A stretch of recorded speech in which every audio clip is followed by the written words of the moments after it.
3 millions d'adolescents à sensibiliser jusqu'au 31 août 2023 dans les 10 régions du Cameroun sur la prévention des IST-VIH et sur le lien entre l'usage de drogue et la transmission des IST-VIH.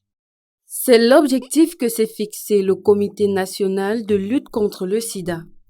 Pendant un mois, les 130 pères éducateurs formés à la sensibilisation et au dépistage du VIH-Sida vont sillonner le Cameroun pour entretenir les jeunes sur les méfaits du sida et de la drogue. Il faut dire qu'au Cameroun, environ 10% des nouvelles infections au VIH-Sida sont dues aux drogues que les jeunes s'injectent, un pourcentage assez élevé, ce qui a poussé le Comité national de lutte contre le sida à axer cette campagne autour du thème « Les drogues tuent et nous rendent vulnérables au VIH-Sida ». Selon les rapports des synergies africaines dont les activités ont contribué à faire baisser la prévalence de ces 20 dernières années au Cameroun, passant de 5,5% à 2,7%, le travail à faire reste important, précisément en milieu jeune, car 31% des personnes malades appartiennent à la tranche d'âge de 15 à 24 ans.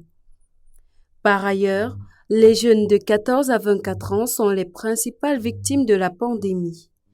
6 nouvelles infections sur 10 sont enregistrées chez les jeunes et les filles sont 9 fois plus touchées que les garçons.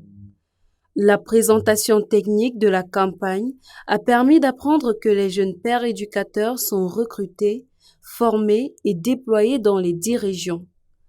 Pour l'édition 2023, l'objectif est de recruter aussi 800 jeunes pères éducateurs. Sur le terrain, en plus d'informer, éduquer et sensibiliser les jeunes, les pères éducateurs ont pour rôle d'encourager au dépistage volontaire et au retrait des résultats, de renseigner et orienter les personnes séropositives, de sensibiliser contre la consommation des drogues. Lancée depuis 2003 par la première dame du Cameroun, Madame Chantal Biya, la campagne Vacances sans sida vise à susciter la prise de conscience et réduire le risque de contamination aux IST et au VIH-Sida chez les jeunes.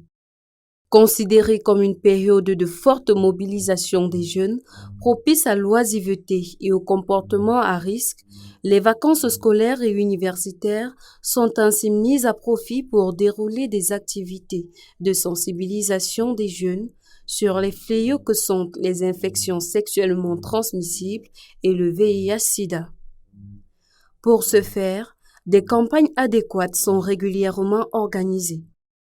La célébration de cette 21e édition va davantage renforcer les efforts de visibilité et de lisibilité menés pour renverser la tendance et mettre hors d'état de nuire cette pandémie d'ici à 2030.